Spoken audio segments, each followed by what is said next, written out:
பிஸியான முன்னணி நடிகையாக வலம் வந்த சமந்தா தனது திருமண முறிவுக்கு பிறகும் மயோசிடிஸ் என்கிற நோய் பிரச்சினையால் பாதிக்கப்பட்டதாலும் படங்களில் நடிப்பதை வெகுவாக குறைத்து கொண்டு செலக்டிவான படங்களில் மட்டுமே நடித்து வருகிறார்.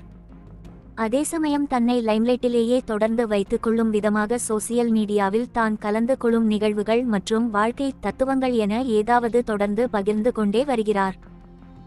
அந்த வகையில் சமீபத்தில் பிரபல ஆங்கில எழுத்தாளரும் நாவலாசிரியருமான ருத்யார்டு கிப்ளிங் என்பவர் எழுதிய ஒரு செய்யுளை மேற்கோள் காட்டி சோர்ந்து போகும் நேரத்தில் எல்லாம் தன்னம்பிக்கை பெறுவதற்காக இதை நான் மனதில் ஏற்றிக்கொள்கிறேன் என்று கூறி சோசியல் மீடியாவில் ஒரு பதிவை வெளியிட்டு இருந்தார்.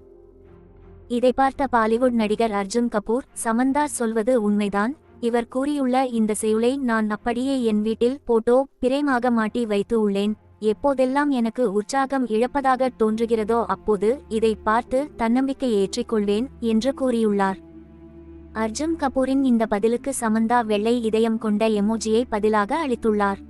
தினமலர் சேனல்களுக்கு சப்ஸ்கிரைப் செய்யுங்கள்.